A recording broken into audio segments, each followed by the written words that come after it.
This conference will now be recorded. Okay.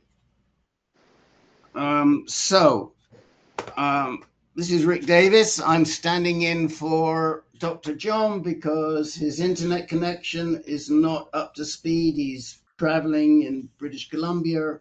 He's having issues. I'm hoping that he'll join us on the telephone, but we will find out in the course of the meeting. Just a quick thank you to our sponsors who are Novartis, Blue Earth, Foundation Medicine, and Telix. We've got a couple in the works, but they're not here yet. We only have at this time one new Gent, and excuse me, I'm just making some notes of things. So we're going to go straight to him. And if I'm not mistaken, Rick, you were sent to us through Jan Mannerite. Is that right? I went to the internet and I looked up a support group for prostate cancer. And I emailed the person and then emailed somebody in this group and then gave me the link. Okay. So you just found Jan Mannerite off of the website. We actually should come up right at the top of prostate cancer. I thought we did, but maybe we didn't, but that's okay. All right. So where do you live, Rick? Murphy, North Carolina. Murphy, North Carolina. What part of North Carolina is that? Is it down to the bottom, or is it up near the Research Triangle? Southwest. Southwest. Okay. All right. So it's like west of Charlotte somewhere. Oh yeah, Charlotte's on the East Coast. I would be on the west side. You're much further over. Okay. Near so that's Georgia. Yeah, I got you. I'm just writing in the date, which reminds me that for Dr. Pierre and anyone else, I wish you a happy Bastille Day. And we can't say anything about the football, nothing, because I haven't watched it yet. So it may be a very happy Bastille Day, or it may not be a happy Bastille Day. No. So don't say anything, please, about the football. Nothing, not a no, not a yes, because I haven't watched the game. Okay. So now, how old are you, Rick? 61. And are you a veteran? No. Okay. We asked that because we have some good veterans programmings. And you learned about AnCan basically through the website, through the internet, and in a roundabout way. So I've got that. And when were you first diagnosed?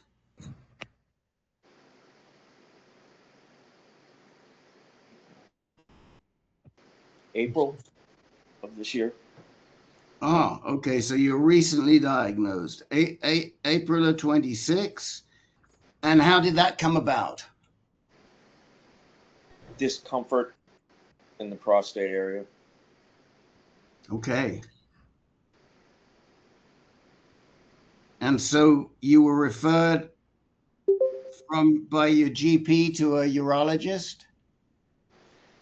Yep, my prostate, my PSA was 106. Referred urologist. They did biopsy, which came back positive for cancer, and also the Gleason score was 8. Okay, now let's just go through those one by one. Your PSA was 106. Was the biopsy done was it a fusion biopsy? Did they do an MRI before the biopsy? MRI, yeah, CAT scan, everything. Before the biopsy, correct? Yes. Yeah. Okay. And was it a transperineal or a transrectal biopsy? Meaning, did they go through the rectum, or did you have your legs up in a sling? Oh, I don't know. They knocked me out, but supposedly they just entered the prostate with the little machine with a bunch of needles. And okay, so it sounds like it was probably a transrectal, but we're not sure. Who was this in your local community practitioner, Rick? Yes. Okay. And they came back and they told you had a Gleason 8. I assume that was a 4+4. Is that correct? Correct. And was there anything else on that biopsy of note? Did it indicate that it was cribriform? Did it indicate that it was intraductal? Was there anything that you noted on that? I'm unfamiliar with what you're asking, so I don't know. Okay, so do you have a copy of that report? Yes, but not with me. That's okay. So we would ask you to go back and read that report. We can help you, but it's important for us to know if it said anything more than just being a Gleason 8. High risk, that I know. I'm sorry? High risk? Yeah, well, Gleason 8 makes you high risk off the bat. I was a Yep. Gleason 8. Some of us were. Have you had that biopsy? Have you had a second opinion on that biopsy?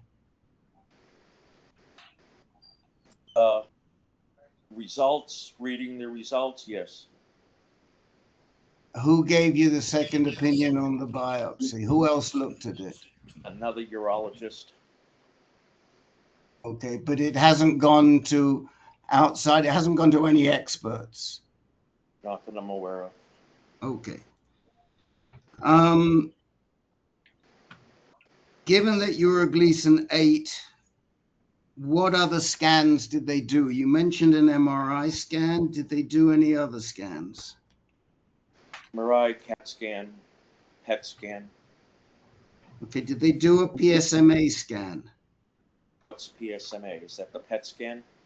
Well, it can be. PET scan can be a number of different things, but PSMA is the one where it's supposed to light up if it's outside the prostate. Yes, PET scan. Okay, that probably is called a PSMA scan. So that's how we'll refer to it, because PET scans can be all kinds of different things. What did the PSMA scan show? A large tumor on the right side of my prostate. Okay, anything outside the prostate?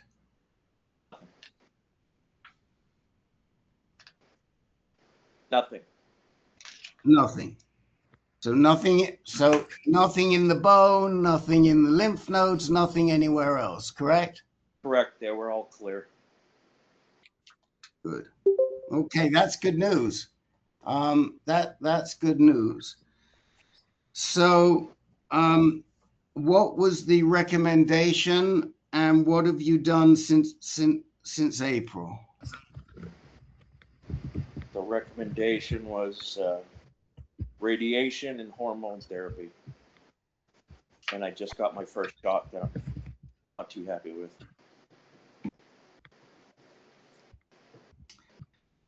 Well, did somebody, when you say radiation and hormone therapy, did somebody review with you all the options? Yes. Did you run the MSKCC, the Memorial Sloan Kettering nomogram? I haven't got a clue what that is. That's why you're here. Okay, because there may be alternatives, even though you've had your first shot. What sort of shot did you just get? I don't remember the company of the hormone shot. It's in my book. I don't have my book with me. Okay, it would be good to have your book with you because we can help you big time, but we need you to help to work with us. So, was it a Lupron shot or was it a Firmagon shot? Couldn't tell you. You couldn't tell me. Did they give you, when is the next time you have to get a shot? 3 months. Okay, so that tells me enough. Did they give you bicalutamide beforehand? Did you take pills? Pill? Yes. Yes. Yes, I have it. Okay.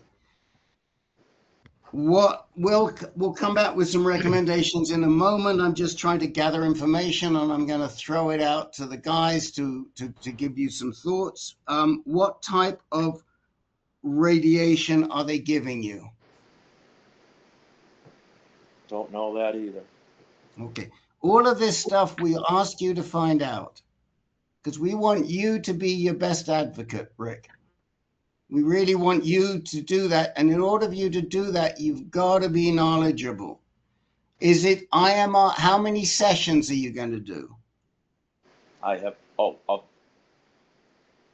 don't even know that yet. They haven't told you how many sessions? Nope. Have you asked them? I don't know what to ask. I mean, I'm here because I want to be in a group and kind of learn. I feel as though I'm being reprimanded because I don't know everything that I should. But okay, so I'll tell you what I'm going to do. I'm going to turn it over to Len at this point because maybe he'll do better than I am. What we're trying to do is we're trying to help you. Yeah, Rick. He's left. He's gone. We don't. He left? He just left. Oh, well. Mm-hmm.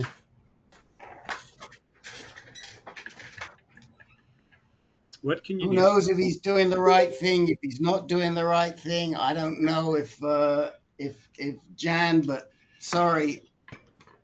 You know, he's here, I guess, to try and find out whether to get some support for his hormone therapy and to find out more about hormone therapy. None of us love hormone therapy, we all know. But if he's defensive about, and he doesn't know anything about his treatment, I don't know that this is the right group for him. Seems like maybe all he wanted to know is, well, he wanted to vent about his side effects from the hormone therapy and radiation, and I guess he didn't want to know or hear anything else. He hasn't started his radiation yet. Yeah, well. And he doesn't know what radiation he's getting. So again, yeah. We do what we do. If people are upset in that way, then sorry. Yep. Hey, Rick, this is Tony from Syracuse. Yes, Tony from Syracuse. Just an observation. Maybe he would have felt better if he had an opportunity to ask some questions rather than being bombarded with questions to him that he didn't have the answer for. Just a thought there. Well, it is a thought, but if you've been attending these groups for a long time, we give him plenty of time. But first of all, we need to get the background because he can ask us questions, but if we don't know his background, Tony, we can't answer those questions. Right. I understand that, but right. But he obviously. But he didn't. Yeah, he didn't. No, I get you. Is there any way any of us can talk to him one-on-one? I don't have a Len. Did you get an email address or something from Anarite? Yes, I have an email address, but no phone. All right. If anybody feels that they want to reach out to him and explain how these groups work and tell him that it's worth his while, if he wants to be his own best advocate and he wants to find out how to deal with the hot flashes and everything else, then be my guest. Len, can you post that on our group chat? Anything like a? Yes. I'll have Thank to you. dig it up out of my email, but I'll do that. Okay. Okay. Feel free to reach out to him. He's welcome to come back to the group. I will not. I'll let Len or Dr. John or Ben interview him. I'm probably the worst of the four of us because I'm more to the point and I try to get through stuff quickly. I think the other three are maybe a bit more gentle. He was embarrassed that he didn't know things that he probably realized he should know. What are you going to do? Well, I'll email him and I'll put his email in the chat.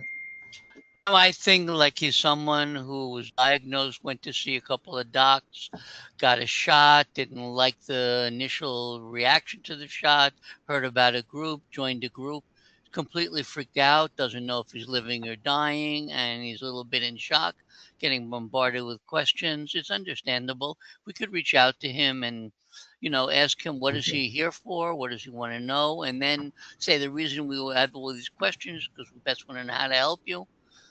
If we get to speak to him again, I hope he thinks twice. I hope he thinks twice, but I don't think we're going to change the methodology of the intake form. No, but I just explained to him why we're doing it and what's going to happen. Because he's probably in that. I remember when I was first diagnosed and I had a urologist and a bad oncologist and all the totally freaked out. I couldn't have understood anything. And they're all trying to lead me in different directions, and I recognized that, and I had to go seek, groups and help and some other group. Okay, and then I made my way. So yeah, Larry, we all do. Everybody in the room, everybody in this room identifies with what you just said. Everybody. Okay. Bar none. And I haven't heard it from everybody, but I can tell you, everybody identifies. Now, we've been running this group since 2010. I would say that's probably only the third or fourth time I can remember where a newbie has run out on us. It happens really, really rarely. Len, can you recall a newbie hanging up on us? No, never. It doesn't happen. And my style hasn't changed. I'm asking the questions the same way I've always asked the questions. Bob McHugh's laughing because he knows me very well. And I do, Rick, and I think you did exactly what you always do. That's right. I did exactly what I always do because normally that doesn't happen because people have enough tolerance and they hang in. And if he would have hung in a little longer, he would have done fine. And funnily enough, Bruce Shrimp has just come in and we would have gotten into the discussion that Bruce Shrimp wants to have about ADT. Len just put his email in there. If anybody wants to reach out to him, they can. If anybody wants to provide him support on the side, be our guest, please. There's a lot that he doesn't know. If he hasn't started hormone therapy, I really want to be sure that he's been exposed to all of the treatment options, especially if he's doing 40 sessions of hormone therapy, because he could be doing SBRT and we could halve that for him. There's an awful lot that's going on there. And, if somebody wants to reach out and talk to him, some of you guys are a lot gentler than I am. And I encourage you to do it. He's angry and he's scared. Yes. We all were. Well, I know. fortunately I wasn't, but a lot of us were. And he lives in Western North Carolina. So he's pretty And isolated. he lives in Western North Carolina by the Tennessee border. It's out there. Is there a GU med-onc anywhere in that part of the world? Well, yes, but I think, first of all, we've got to think, is a GU med-onc the right first port of call? I think the right first port of call for him would be a center of excellence with a caring, compassionate urological oncologist. And I'd send him, say, to Deborah Kay at Duke, somebody like that, or Judd Mal at Duke. That's who I'd send him to.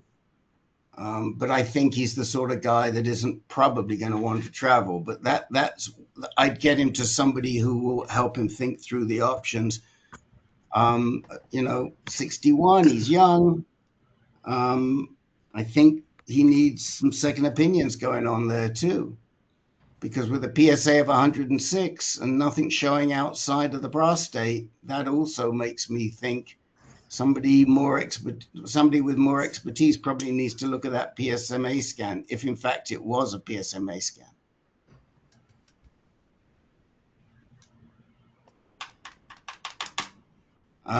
We've got hands up. Bob Schwartz. Rick, I like to say I think everything was done well. I think all the moderators have a different way of handling it, but it comes across good no matter who's handling it, just a different style. And in this case, yeah, he probably was scared. However, what I would, maybe a recommendation on the website, put down that if you're going to come on here, please have your medical records together, because there's going to be questions asked. Look at some of the past videos to see how it is, so you have an understanding what's coming on, so you're not in the dark as much. There's things that a candidate has to be responsible for doing on their own, but don't take it on yourself that you did anything wrong or think anything else. It's been good. Every moderator is different, but good. Thanks, Rob. John Maxwell. Yes. First of all, this is an amazing group. It's helped me enormously. And his experience reminded me that prostate cancer has a physical medical dimension, but it also has an emotional dimension. And he's in the midst of that emotional dimension. And he's got to get his arms around that, or have somebody take him by the hand to mentor him right now, because if he doesn't get control over that emotional dimension, it's going to be hard for him to walk these next steps. So I just recognized it because I saw it in me as well. Yeah. I think that's all really well said. I mean, I would suggest that some of you who relate to that, whether it's Len or whether it's Jimmy or whether it's Bob or whoever it is, reach out to him and let's try and get him supported. He's on the wrong LHRH. Ideally, we'd rather see him on Orgovitz.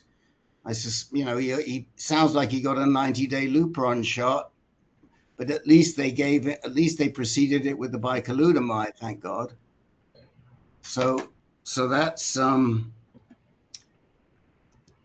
that's good news. But you can see his email is leger64 leger64@gmail.com, for those of you who do not see it in the chat window.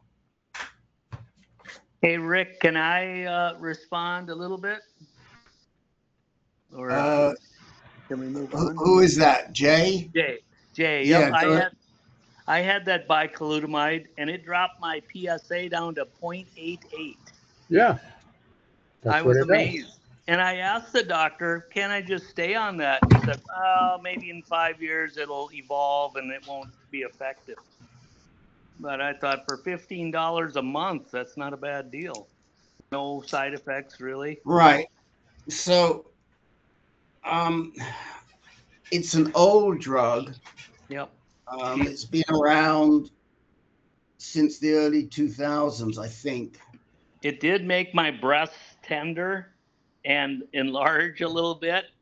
I Right. feel it in my golfing, but that Right, was right. about it. Right. No, we're familiar with it, Jay. We know exactly what it Right. does. It's not used today because enzalutamide and apalutamide are better versions of the same drug. Yeah. Or Back in the day, $4,000 a month. back in the day, it was used sometimes on its own and sometimes with LHRH. And you say, well, the others are multi-$1,000 drugs. We know that, but they won't be next year. Enzalutamide comes off patent in February of 2027. And just like abiraterone, the price of enzalutamide is going to drop to probably something comparable to where abiraterone is today, which is $20 a month. Yep, So that was neat.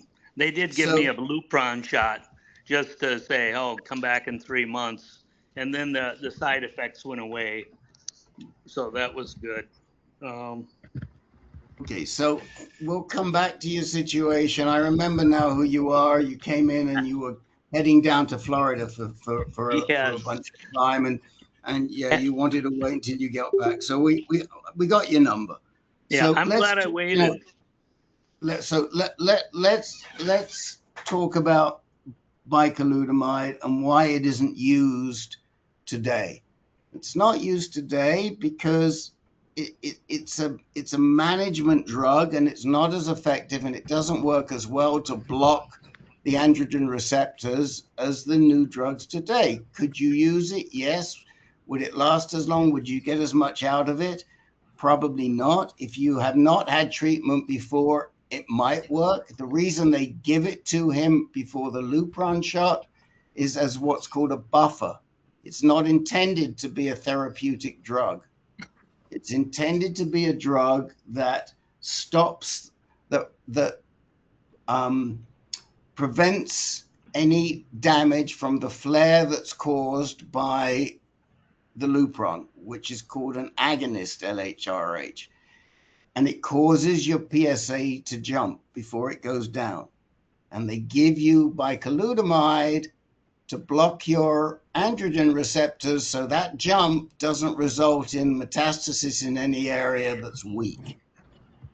Now, he could have gotten an antagonist, which is what I was going to say. He could have gotten Orgovix, which is probably a better drug.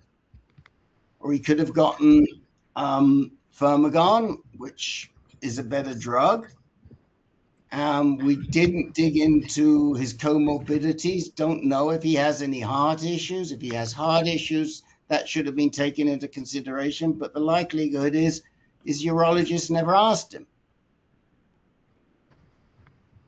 So, we now know, and there's now evidence, and we've talked about it in this group, that before you start on long-term therapy, you should probably do an EKG, because it gives good information as to how to deal with your hormone therapy. That's the sort of thing we would have been saying to him. Get an EKG. Dr. Alfredo insists it's one of the cheapest things you can get, and it's easy to get, and everybody should do it.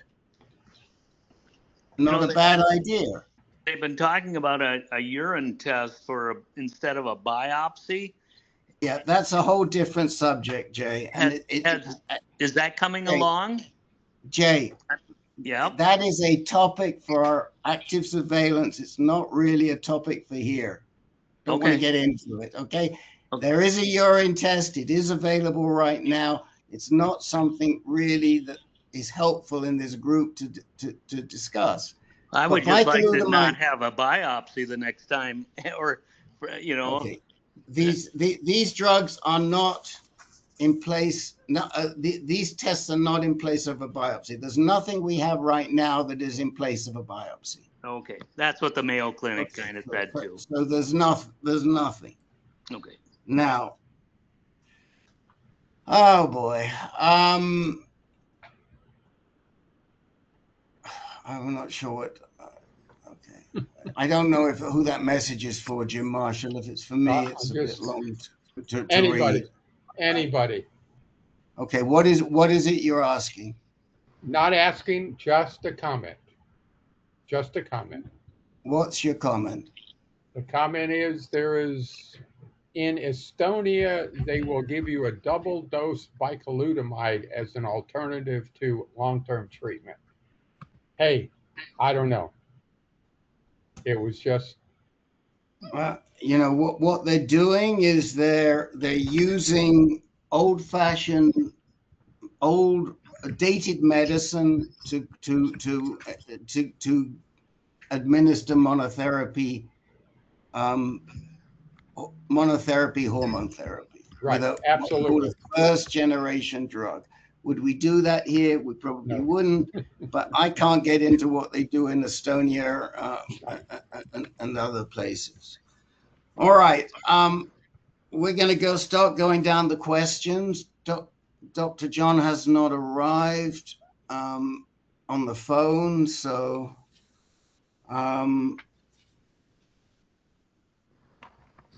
yeah, and Bob McHugh is saying he had bicalutamide as a buffer 10 years ago. I had bicalutamide as a buffer 18 years ago, Bob.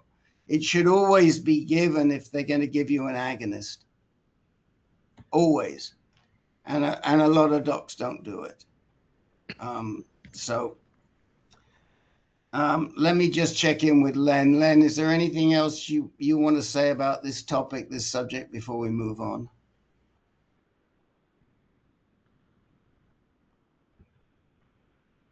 Sorry, I was muted. No, I think it's all been said, Rick.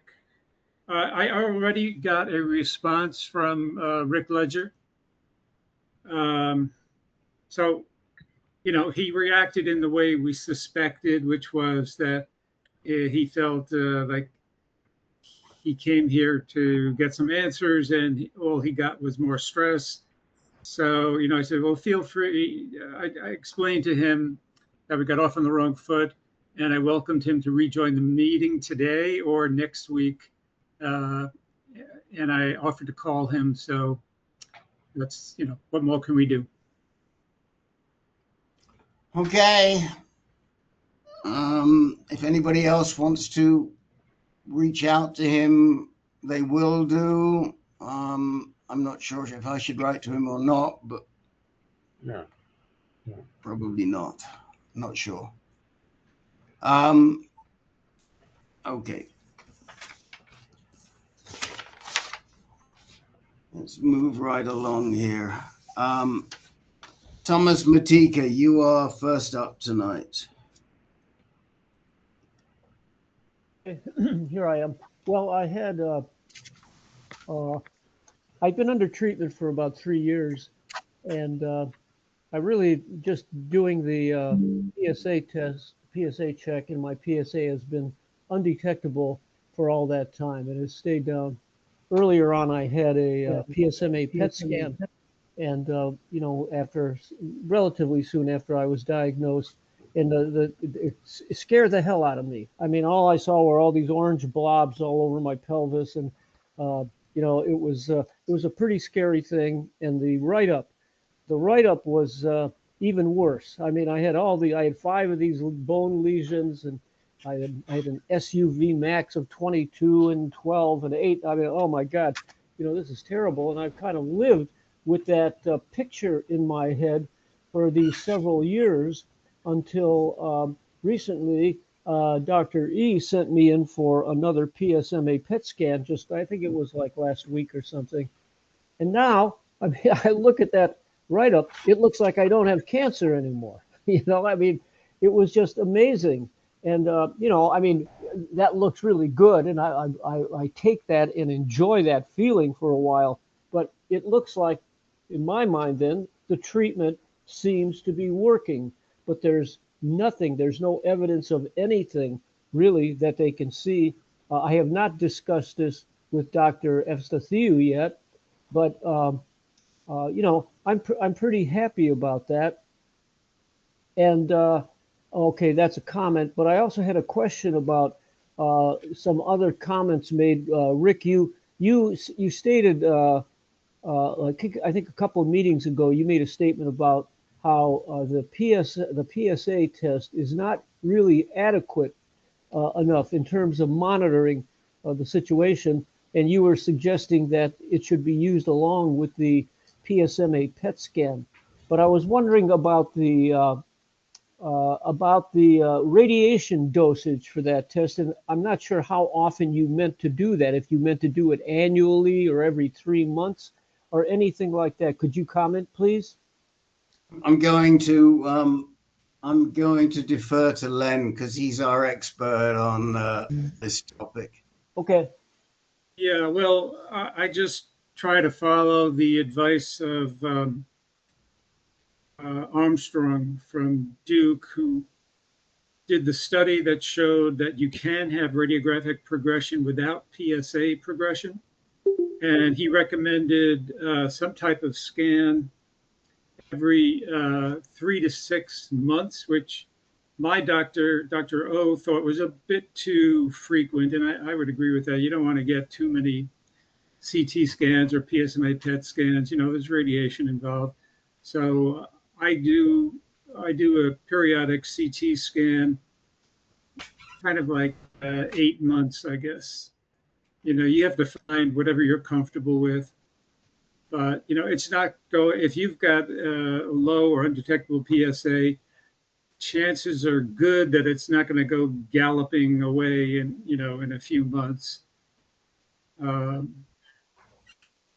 you're responding well to the therapy. So I don't know, does that answer your question, Thomas? Well, yeah, and I think that during my first meeting with Dr. Evstathiou, I was encouraged by that too, because she was mentioning other things, you know, like the liquid biopsy, monotherapy. I mean, she was just kind of, she says, look, we don't know. First step, PSMA PET scan. Let's do that. So she's making a plan, and we have not decided how many PSMA PET scans I have to have. But you know, like the 8-month thing, I didn't know what Rick meant, and I thought he meant, well, because I get a PSA test every 3 months. Should I have a PSMA PET scan? Well, I don't think so. And but I will discuss that with Dr. Evstathiou, so we can be specific about my case. Yeah, I'd also say that the amount of radiation that you're getting from these PET scans is minimal, especially compared to the amount that you get if you've had radiation therapy or if you're going to get radiation therapy. So personally, I'm not concerned about radiation from scans. I mean, you know, and for those of us who have had the equivalent of 100 grays or so, I mean, it's a relatively small amount. But I do understand and realize it, for some people, it makes a difference. But, and I think that Len's point, 8 months, every 6 months, every 8 months, I mean, a couple of times a year probably is right. But again, it very much depends on the situation. Men who are getting Pluvicto may be wanting to get a PSMA scan more often. Okay, well, that's good. I just wanted to kind of follow up on my my inquiry about that. Thank you very much. Anybody else want to comment on how often to get PSMA scans, or information they have on that, or how? Use the hands up function, please. Jan. Thanks, Rick, for the example that you used of when you might want to get it more often. Can you give other examples? Because that's a similar question that I have. Can you think of other cases, important cases, where you might want to get a PSMA? Thank you. Yeah, I mean, I can. I'd say that if you have an advanced cancer situation, you have an advanced cancer situation, you're not seeing huge movement in your PSA, but you're symptomatic, you've got pain in your back, pain in your hips, then, and you just got a PSMA 3 or 4 months ago, you may want to go in and say, do you think we should do another PSMA? We've had that situation on here quite often. But I mean, Len, can you think of other situations where you would increase the frequency of PSMA scans? Well, first of all, you want to make sure the insurance company is going to pay for it. And, you know, if PSA is really low, the chances are they may not pay for it. Well, I'd say, Len, that if your GU Med-Onc justifies, says it's medically necessary. I mean, you can't just go in and get one because you fancy getting one. So you've got to get an order. But if your GU, if Dr. E is saying, yeah, we should do it every 3 months, she's going to justify it to the insurance company. Yeah, I think it's a little bit overkill, but you know, if Dr. E is saying that, I'm sure there's good scientific reasons for doing it. Well, Dr. E did not say that. She didn't specify any interval or anything like that. But it would seem to make sense that if we do something like something more drastic, like go on monotherapy or something like that, you know, I mean, and then we'd want to really keep an eye on things. So closer interval for a short period of time might be warranted. But not necessarily, Thomas. I'm not talking about your situation. I don't think that would be the case in your situation. Oh, okay. I'm talking about people who are, you know, more advanced. Maybe they've been through Pluvicto and they're post Pluvicto and their cancer is behaving in a strange fashion. Frank Chambra is a great example. Most of you know him. Frank might need it more often. You know, it's a good way of monitoring and seeing what's happening. It can also, we might see nothing from a guy who's always had positive PSMA scan. That would tell us he's not making PSMA anymore. That would tell us he's got a variant situation. His cancer is changing. I mean, there are, you know, there's no hard and fast rules. I think you've got to look at each situation and you've got to have a really good genitourinary medical oncologist and decide between the two of you, is it worth it, isn't it worth it? And as Len says, if you read what Armstrong wrote, he's just saying, don't rely 100% on your PSA test. It doesn't always tell you the right thing. I think we got one hand up, and then I think we've exhausted this topic pretty well.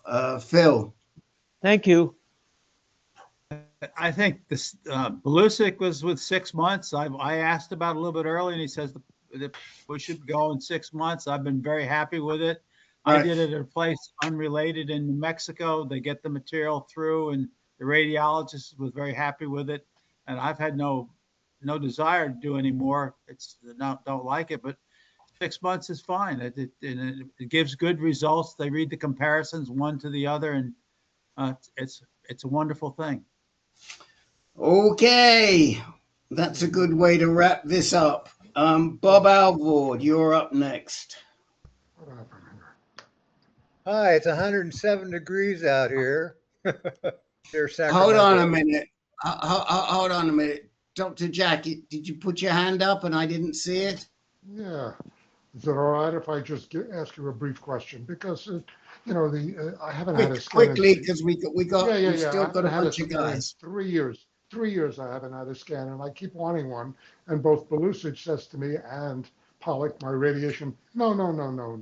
You don't need one at this point. You will watch the PSA closely. And then I keep hearing, you know, what I'm hearing right now, and it gets me kind of spooked. So I just wonder. I know every situation is different. I'm different. Thank God for that, you know, they're not treating it as if, you know, it's an urgent situation. But I just wonder, you know, if it's going to sneak up and bite me in the ass, and if I don't get some preemptive PSMA scan. And I keep asking for it, and they say, you don't need it. We're going to follow you closely now with circulating Signatera, and we'll see what happens with that. The PSA 0, I'm 16 months out on a holiday. My testosterone is 62. I don't know, I just don't know. So what I would do, especially since you have a good relationship with Belusic, is I would go in and I'd say, Dr. Belusic, I have anxiety over this because I haven't had a PSMA scan in 3 years. I'd lay out my cards on the table and I'd pull out the Arches trial, that the follow-up to the Arches trial, which is where Armstrong says he thinks you can't just rely on PSA, and you can, Len will give you the reference, I'll give you the reference, and you say, look, Andrew Armstrong feels we can't totally rely on PSA, and I'm not so comfortable with the Signatera thing. Please, can I get a PSMA scan? And my bet is he'll say absolutely. I will. But I'm kind of wondering why they're not saying, let's do it, I mean, so I'm trying to look at it that way. I've had 7 scans, 2 Axeman, 2 PSMA, a choline scan, lots of CT scans. There's a lot of, okay. You're not worried about the All right, radiation. the very last comment on this, because we've got to move on, and then stick around, because if we've got time at the end of the meeting, we'll come back to it, okay? Because it's a worthwhile conversation, but I want to make sure we get everybody. Sure, thanks. Steve L., you have the last word. Okay, I was just going to ask Jack what his PSA level was when they're putting it off 3 years. What my PSA level was when? Now, because they're not. 0, 0, 0. Oh, okay. I'm Very good. Thank undetectable you. now. Yeah. Okay. And let us know if you can convince Belusic. All right, Bob Alvord, sorry, we'll try a second time with you. Like I said, it's 107 degrees out here and near Sacramento today. I have one comment, a clarification, and one question. The discussion about wearable fans and all that, that's only half the equation. It's only 10% effective. What you really need is a good sized cooling towel that you can get from Walmart or Dick's Sporting, and just saturate it with water, and the fan will push and exacerbate the evaporation rate. And so I measured it with a meat thermometer, takes it down to 65 degrees. And if you really want to cool down, you put it on your head and it'll cool down. Us bald guys really get hot up here. But it's the most effective way of maintaining I'm chilling out right now and it's 79 degrees. The fan will push ambient temperature, but what you really need is a well-hydrated cooling towel, which is really the key ingredient, and something to push and exacerbate the evaporation rate. And like I said, 65 degrees.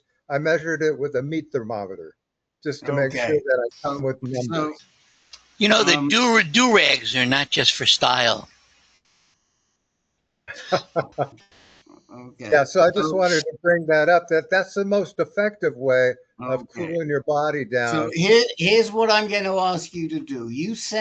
Please send that suggestion to Hannah at AnCan.org. Hannah, Hannah, Hannah at AnCan.org, because she is composing the blog post, which has all of these different cooling methods in it.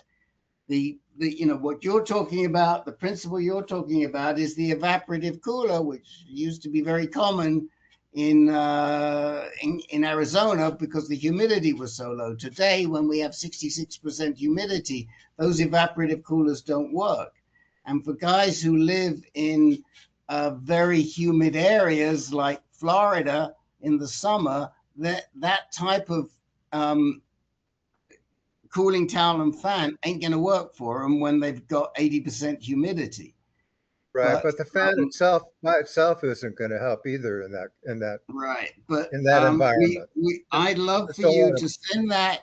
You send that, and we've got our own personal evaporative cooler. I'm the one that brought it up first, by the way. Oh, okay. So you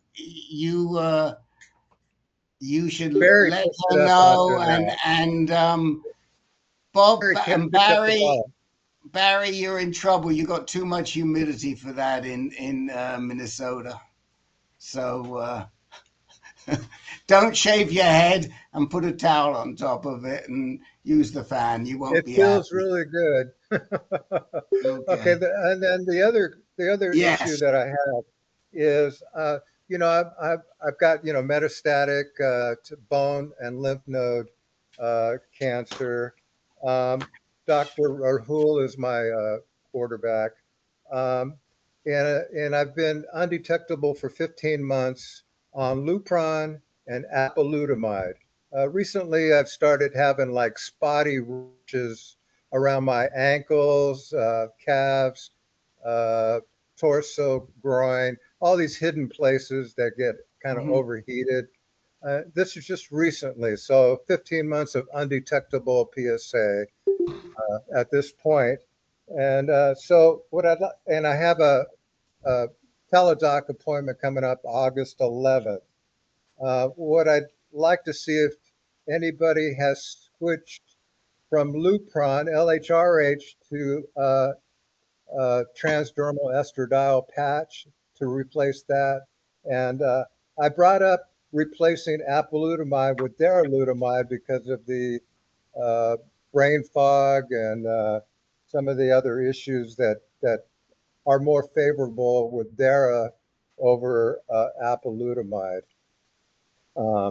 So is anyone on transdermal estradiol and darolutamide as a doublet therapy? And and is that something that makes sense to bring up to Dr. Rahul or any of his surrogates that I've been seeing at UCSF? Well, I'll open it up in a second. If you're going to raise switching to T2, I would only raise it with Dr. Agarwal because his surrogates are going to dismiss you very quickly. Because if nothing else, it's off label, and the nurse practitioners and the physician's assistants and the residents are not going to be, or even the fellows are not going to be that receptive because they can't be. They'd get hung, drawn, and quartered. So if you're going to have that, discussion, have it with Dr. Rahul, and hopefully he'll be open to it. But some of the docs are, and some of the docs are not. I don't think Dr. E really likes the idea of T2, but have that paper with you. Have that that New England Journal of Medicine paper with you. Right, UK patches study. The patches study. That's right. And have that with you, and say, look, that would be my first suggestion. I think he might be receptive to switching you to darolutamide. But again, I can't say it. I've brought it up before, and their response was, well, you're still undetectable. If it ain't broke, don't fix it. But I did not push the issue to where. Okay, so damn it, I want it. All right. Well, you got to go in and tell him you've got brain fog. You can't think. You don't even know what day it is, and lay it on thick, and with the brain fog and the fatigue and this, that, and the other, and I really need it. If you go in and say, oh yeah, I'm doing fine and everything's great, And I really don't have too many side effects other than the hot flashes. And I'd like to switch from apalutamide to darolutamide. You're not going to get anywhere. Right. Because But you're going to say, well, darolutamide is going to give you hot flashes as well, you know? Sure. And, you know, when I first took apalutamide, I did get some extensive rash, and then it went away. But 15 months later, it started showing up in these areas that I mentioned. So that's something that just started presenting itself in the last month and a half. So apalutamide is known, of all the three, apalutamide is known to give a rash. And I just read some suggestions as to what to do with the rash. Does anybody have any suggestions how to deal with the rash, a rash that arises from APA? I mean, I've been using a topical betamethasone, and that helps, but I'd rather not have it in the first place. Right. I mean, you know, that might be another, he may be willing to switch you to darolutamide, but then we've known people who have gotten rashes from darolutamide as well. Sure, sure. So, all right, let me open it up. Does anybody else have anybody want to say anything about using T2? Of course, Dr. Shellhammer isn't here today.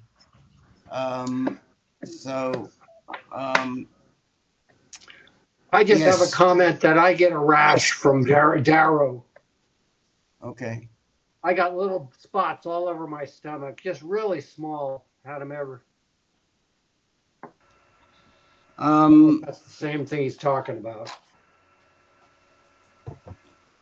Anybody want to say, give Bob any advice as how he might be able to switch to T2, or let's see, who else?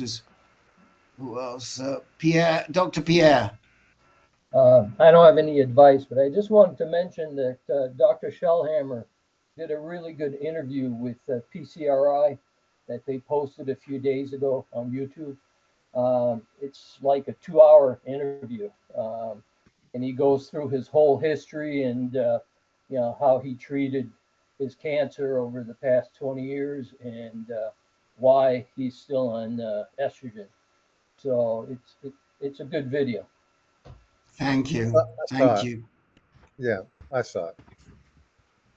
If somebody can track it down and put it in the chat window, that would be great.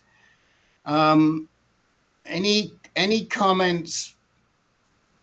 I guess we should separate it. Any comments, first of all, switching from an LHRH drug to T2? Anything anybody wants to say about that?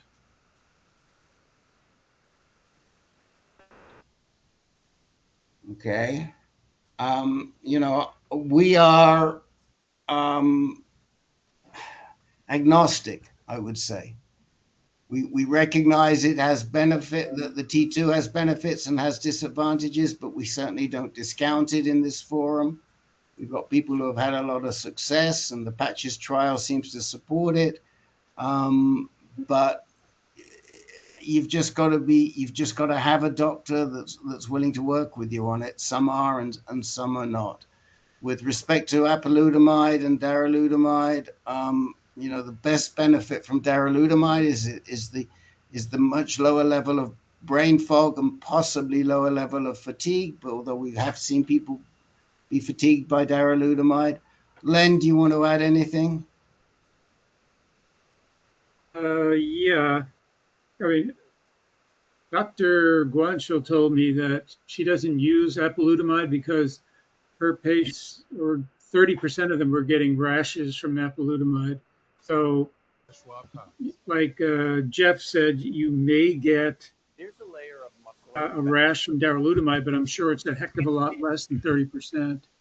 So it's worth switching to that. Now, are you currently on therapy, Bob? Yeah. Yes. Okay. Yes, okay. I am. On yeah, apalutamide. I agree with Rick. You know, play up the brain fog angle, and we'll probably switch you over. You know, if you're thinking about estradiol patches, then you need to talk with Dr. Paul.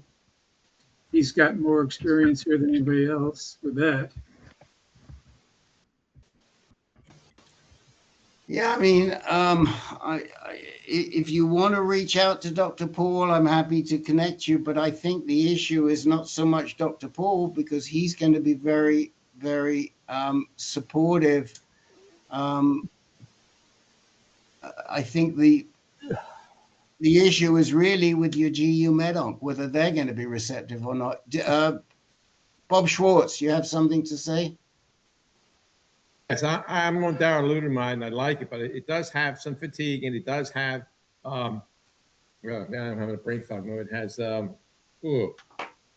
some, I lost my train of thought. But what I was saying with the estradiol patch, I segue that in for the hot flashes. Yeah, that's what I wanted to say. If you go to darolutamide, you're still going to have hot flashes and they're not good. And that's how I segued in with Dr. Guancho. I said, can I try the E-patch to help fight the hot flash? And she had no problem with that. So I would try that segue rather than just switching on and off right away if you're having severe hot flashes. And you seem to be by the cooling stuff you wear. Oh yeah, that's a dynamite idea. Is supplement. We've got other guys who do that. Is say, look, could I use estradiol to mitigate my hot flashes, and still continue with the agonist. And what she did was she started me on a very low dose, and we've gradually increased. And now I'm going to be starting on I think it's a 0.5 starting soon. So I'm working my way up there to the point where maybe it'll get to the point I can eventually say, can I just go to a doublet therapy versus the triplet therapy I'm on now? It's working, and I'll leave that in her discretion because she's been very good to me so far. Great idea, Bob. Thank you. Great idea. So, Bob Alvord, that's another way for you to go. Thank you. I appreciate it. Rick, I just want to say to Bob Schwartz, your hot flashes are likely coming from your ADT drug, not from the darolutamide. Okay. I've been on and off darolutamide for 6 years. Never had monotherapy, never had hot flashes from that. I don't know if anybody else here on Daro monotherapy has had any hot flashes. Bob McHugh? Maybe it's my Eligard that's doing it, but something's doing it. I know that. Yeah, the Eligard. I'm on Daro monotherapy for about 6 months. I have had some issues with fatigue. Dr. Geinesman's team and me are tweaking the dose, but I've never had any hot flashes. Yeah. Hey, Rick, go ahead, Jack. Len, being on darolutamide alone is going to allow you to convert a lot of that testosterone that's floating around into estrogen. I think most of the hot flashes we get are low estrogen. When our estrogen is very low, I think you're covered because you have sufficient, overspilling of testosterone that is, though it's not, it's blocked off at the sites, it's available and it's floating around there for aromatization into estrogen, and therefore you have probably a good estradiol level, which allows you not to have hot flashes, and it protects your bones, and it, you're less symptomatic than ATT people. Yeah, I'd like All to right, get, guys. I've never had my estradiol level measured. Really? Should do. I'd be curious. I have a feeling it's probably up around 30, 35 maybe. Okay. That's good. Yeah, thanks. Okay, I'm going to keep going. Thank you. And we're going to go. We're going to go to Dan in Schenectady, and hopefully you've gotten MSKCC to move off the dime. What's the update for us? Yes, I had a visit with Dr. McHugh Thursday. He explained to me that the delay was they couldn't get the PSMA scan from that I had taken here in December. They weren't sent it to him, so I made a call, and it was at a different hospital, so I had that hospital sent to him. Then when it got there, the radiologist was on vacation, and so then when she came off, she read it, and I had my appointment.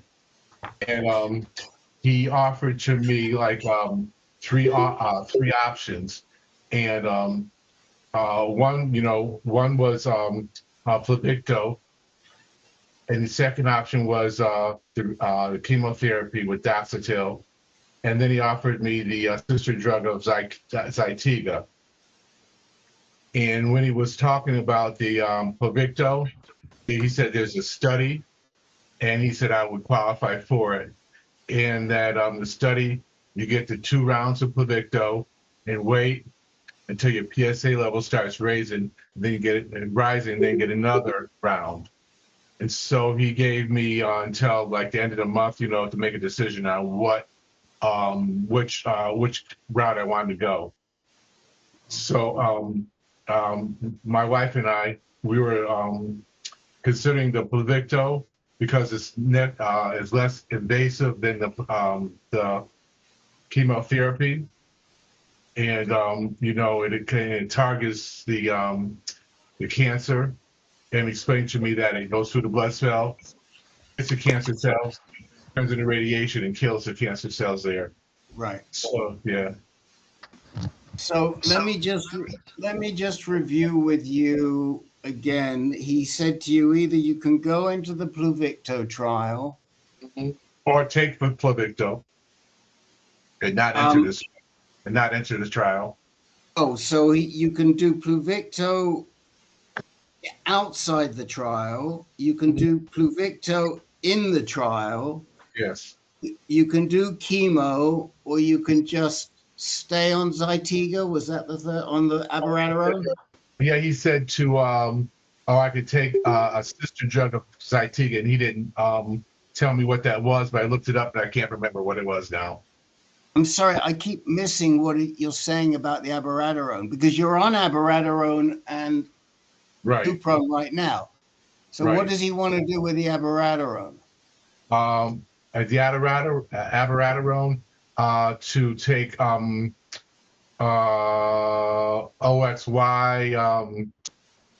What's that? Here it is. We talked about it before. Orgovex. So in other words, so the third was to switch you from Lupron plus abiraterone to Orgovex plus abiraterone. Yes. Is that right? So I get off what I understand was take the off of the abiraterone, take the Orgovex. Instead of all of Just Orgovex and no other drug? He didn't mention any. And then of course I would take was it? The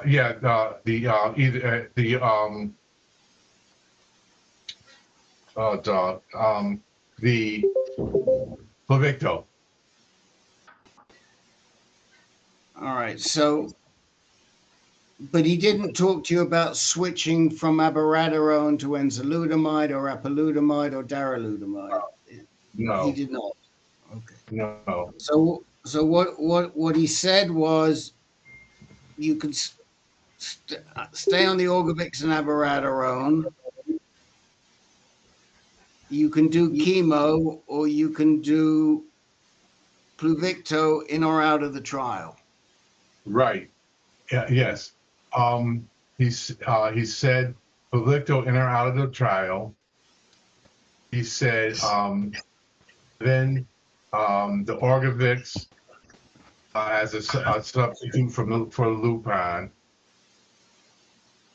Yeah, and I think I forgot to mention what to do. Okay.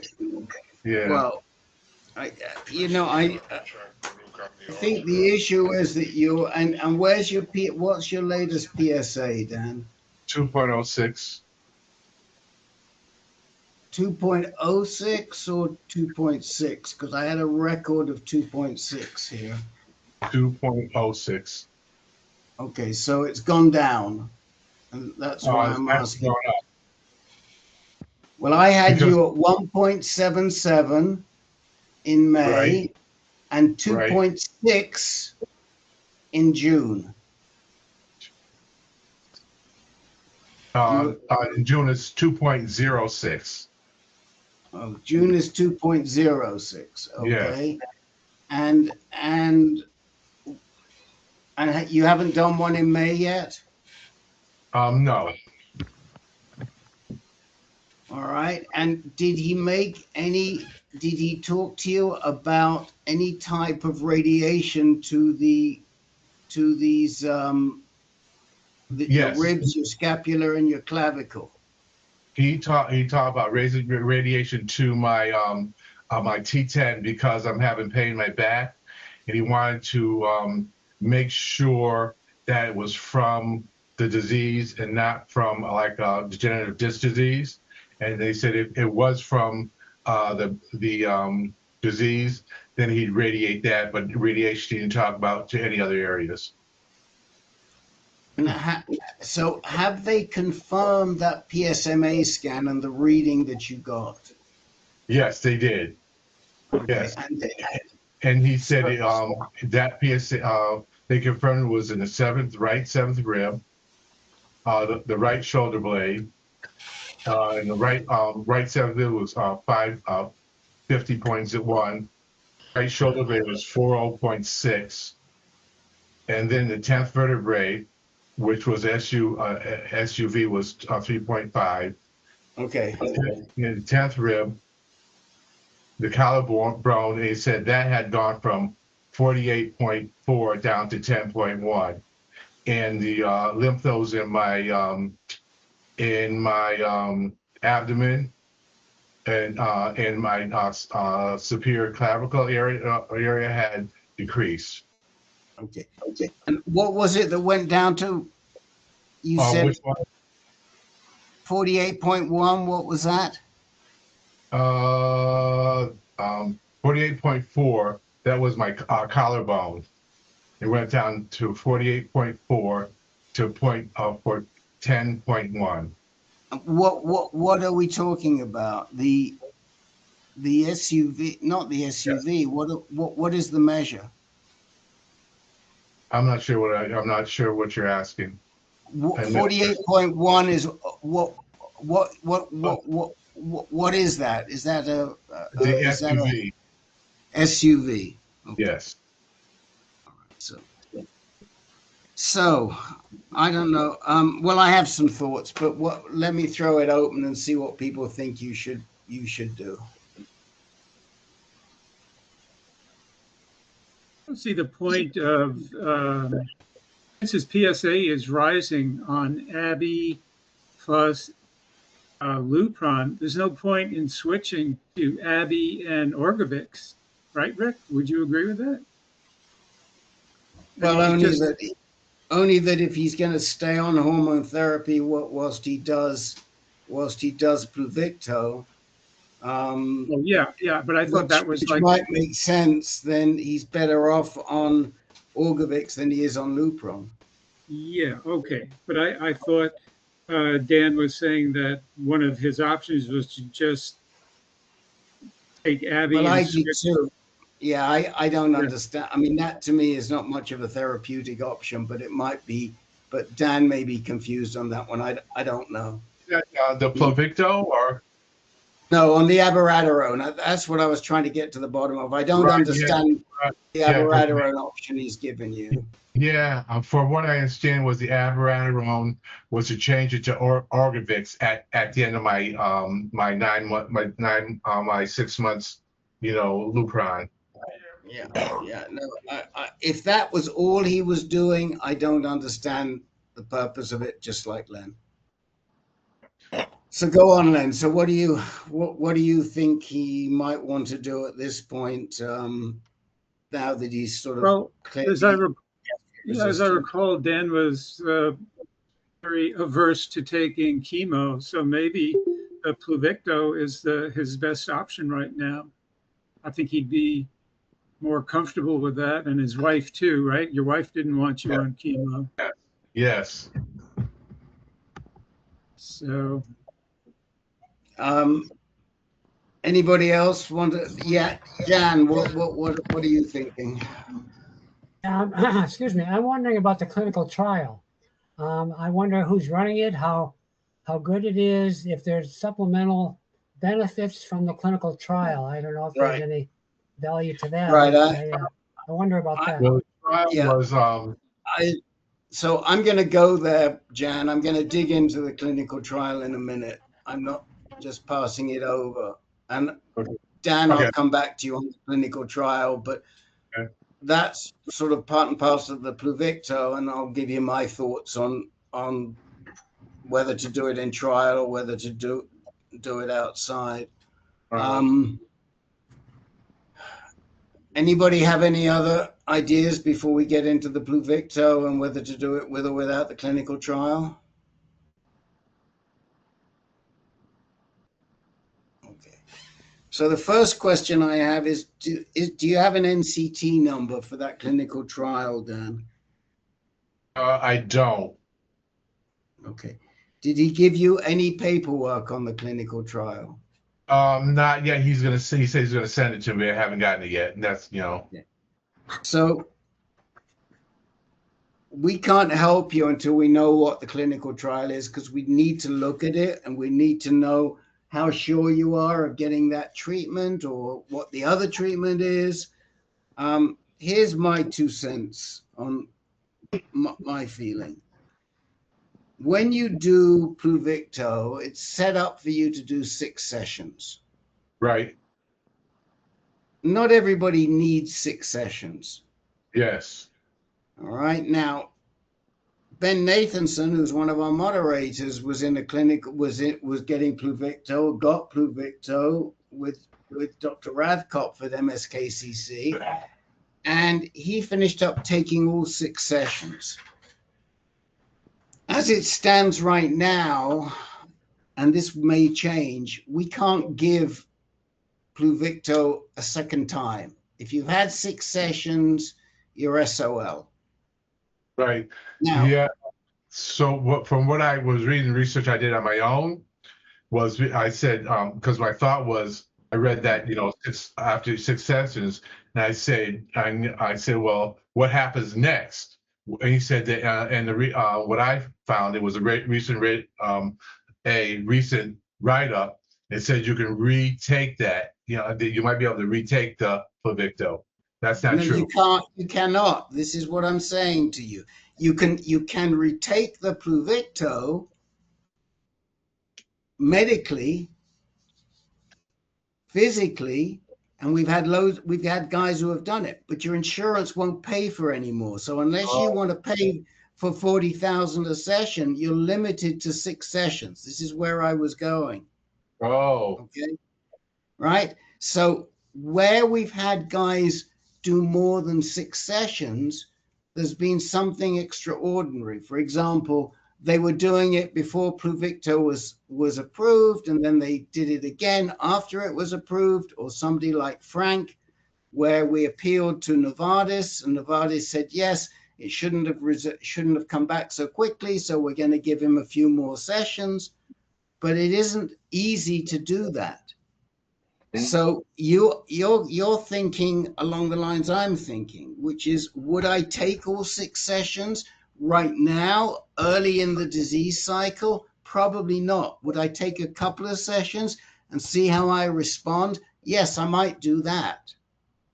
I like the idea of doing a few sessions and then moving on. Now, some doctors will do that with you. But other doctors will say, no, if we're going to do Pluvicto, it's all or nothing. So one of the things you can do is say to Dr. McHugh, well, if I didn't do it in the trial and we just did it, could we do the same thing? Could we test after 2 or 3 and then keep 3 in our hip pocket? Which is something Stan F did. Stan F did that at MSKCC, and they held a couple back for him. So what I don't want to see you do right now is get all 6 sessions of Pluvicto. If it were me, I would not want to do that. I'd want to hold something back. Right. Right? Because you're not immediately able to repeat, even though physically you can. We can repeat within 6, our body can take it again, but we can't get insurance to take it again. Robert, do you have a thought on that? My question is, if the trial works out for him, and he got 3 sessions of Pluvicto in the trial, could he then still get 6 sessions through insurance?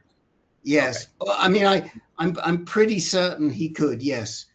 But the problem So, is, and before I comment, before we comment on the trial, we've got to know what the trial is. right, because We don't know what the trial is. he explained to me what the trial was, that they were giving to Pluvicto the 6 rounds, and then they're giving 2 rounds, holding the Pluvicto off until your PSA starts rising, and then administering the 3rd round. So wait a minute, what are they? You said that they're doing 6 rounds of Pluvicto? Half the people get 6 rounds. Half the people get 2 rounds, holding the 3rd until PSA starts rising, and then administering the 3rd. Okay. So again, the devil's always in the detail, Dan. But if you got randomized to the 6 rounds, that wouldn't be great. It would not be. That's just what I was saying to you, right?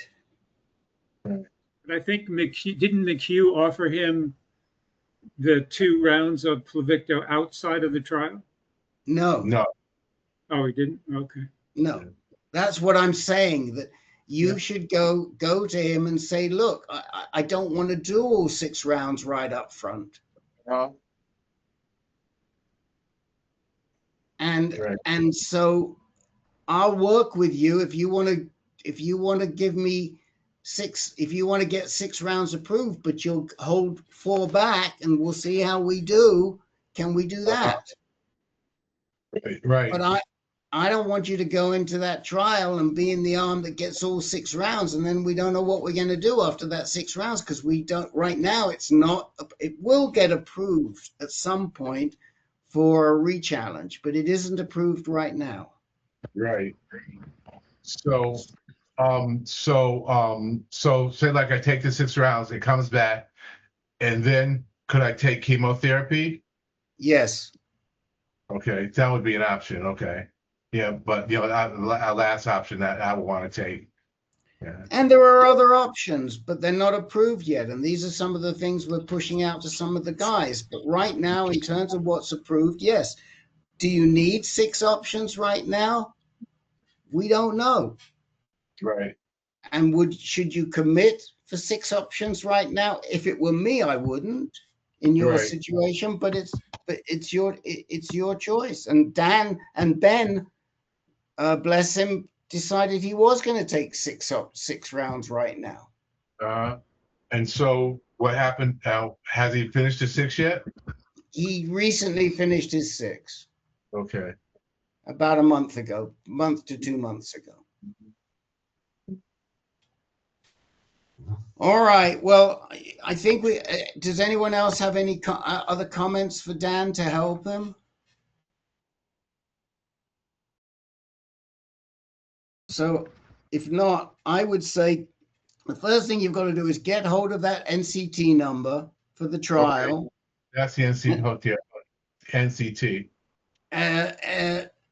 Yes, the NCT number for the trial, and let us know what it is. You can let me know, and or me and Len, I'll make sure we look at it. The second thing is talk to McHugh about how flexible he is. If he wants to give you Pluvicto, is he willing to pause along the way? Right. Because if he's willing to pause along the way, it's just as good. You don't even need to be in the trial and bother yourself with the trial. You'll basically have an N = 1 outside of the trial. Right. So let me ask you this. If I'm in the trial, will I still be charged, or my insurance still be charged for the Pluvicto? That's, I don't know.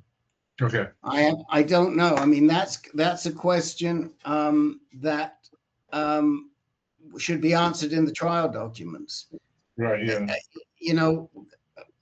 Sometimes they will, because basically it's standard of care. Sometimes they won't.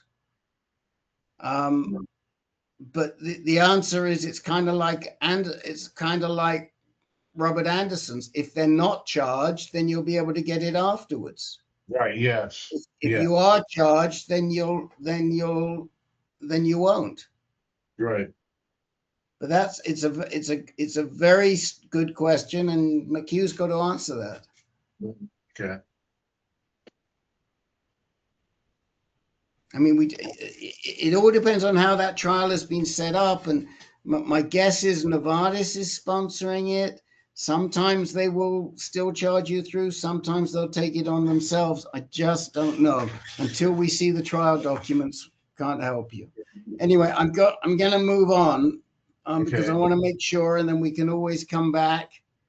But please get that National Cancer Center Institute trial number, NCT number. Just just make sure I'm clear. So if I asked to take the 2, hold the other 4 until my PSA starts raising, or no, until I need it. Dan, it's not cast in stone. It's not cast in stone. You and Dr. McHugh have to have an understanding how he's going to administer the Pluvicto. Right. So if he turns around and says to you, yes, we can do it privately, but you're going to get 6 doses 6 weeks apart. Just like you would if you were in the trial. Right. You don't want that, right? Right. So you're going to have to sit with him and work out details of how he's going to delay it or defer it. Right. I mean, don't say, well, AnCan said I should do 2. And we're not saying that. What we're trying to say is maybe you can work out a side deal with him so that he doesn't give it you all at once. What you can say to him is, I don't want to get 6 doses of Pluvicto right now. Uh-huh. Can you work with me if I don't want all my 6 doses right now? Mm-hmm. Are you following what I'm saying? I do. So I take the 2, just hold off till I need it again, then take it out, and I would have to work out with him. If that's what replicates the trial, yes, but I don't know what the trial says. Okay. I mean, I'm shooting in the dark here. I don't know what the trial says, right? Okay. But if you can say to him, can we do the same thing as the trial, but I'll take the Pluvicto, but you'll administer it to me just like I was in the trial, he may say, yeah, I'm willing to do that. Okay.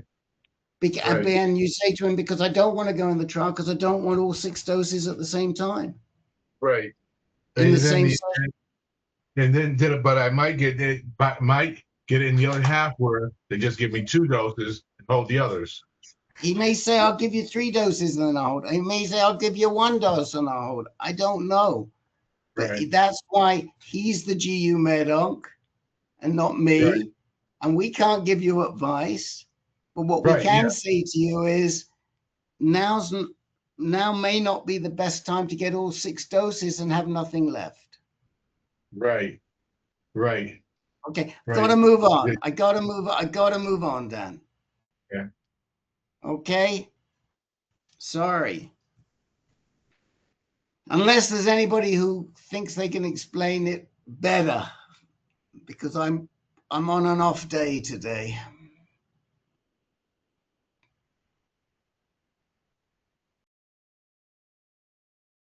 No hands are going up. So we're going to move on to Jay in Minneapolis, who, as I recall, was going to start treatment and then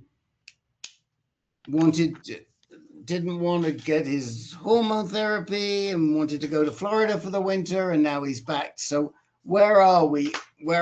Jay? Check out that tan. Oh, hey, yeah, we're hot in Minnesota here too. I did go and get your second opinion, that you recommended, which was a good idea. And I think it was Johns Hopkins out there on the East Coast. It was thousands of dollars, I believe. Wait a minute. What second opinion was that for? Oh, you wanted to see what that Gleason score? I had a 4+4. Okay. Well, it he wasn't came back thousands and of said, dollars. It was $250 to $500 at the most. If you got, yeah, that's what he talked, just to talk it through. But I think it was the Decipher test was 5,000, but the insurance covered it all. okay, I don't think the Decipher test was 5,000 because I correct it because people hear this and then they, and they see. So what we say on here has to be accurate. Okay, right? it was. And I can't, and I doubt that a second opinion on your slides, including talking it through, was more than about $400 or $500. And Decipher, I don't know what the base rate is, but yes, it's covered by insurance and out of pocket for you. So it that was wasn't good. much. I only had to Okay. pay a little bit. Right. He said it came back 4 plus 4, 4 plus 5. And he said, don't worry about it. It's about the same. It's high risk. But it's still all in the prostate with that PSMA. Like I said earlier, I was on bicalutamide for 3 months. That got my PSA down to 0.88 by May. And then I started my treatment at the Mayo Clinic, Dr. Brisson, and radiation 5 minutes a day. Easiest treatment I've ever had. It was just pretty much it was a non-issue until about the 3rd week. And then I had a harder time going pee. And I was up once an hour, every hour at night, it seemed like. And then the 3rd, 4th week, I said, okay, give me some Okay, Flomax. let's just let's hold on a second. So Okay, go ahead. You did bicalutamide through May, and then Yeah. did they give you a different hormone therapy drug? The They put Lupron, they gave- injection, middle of they May. They gave you a Lupron injection in the middle of May. Did they offer you Orgovix? No, too expensive, I think he said. Well, he doesn't know if it's too expensive until he runs it past your insurance. It wouldn't cover it. I went to Medica. Blue Cross did not even cover the Mayo Okay. Clinic. So I went to Medica. I said, how about I wait till I'm 65? You know, I could have waited till September when I'm 65, but they wanted to keep it down and in that prostate and then radiate the heck out of it. So, Okay. And how many sessions of radiation did they tell you you were going to get? I got 20, got done June 19th. And that was it? Just 20 sessions to the prostate? 20. The guy in St. Cloud, Minnesota said up in Canada, they used to do 20. He blamed it. He said that's what socialized medicine is. Otherwise, they would do 28. Right. That's my opinion. 20, That's what he and said. did they offer you SBRT? 3 or 4 SBRT. sessions? Oh, they did say you could do it in 5 sessions, but I think it would take 10 days. And that was, they kind of lean toward if you're a working person and you've got to get back to work. I have nothing to do but have fun at these hospitals. They gave me a great place to stay. The Hope Lodge was excellent, and everything was covered, and met 62 other good people, with worse issues than me. Okay. So it was good. So he offered. So you decided to do 20 IMRT to the prostate. Yep, the photon, not proton. Now, and you did you say photon? Yes, with an H. Right. Okay, that's fine. I'm just puzzled with a 4+4 or a 4+5 that they didn't give you a boost. It's kind of unusual. We would expect you to get more than just 20 sessions. I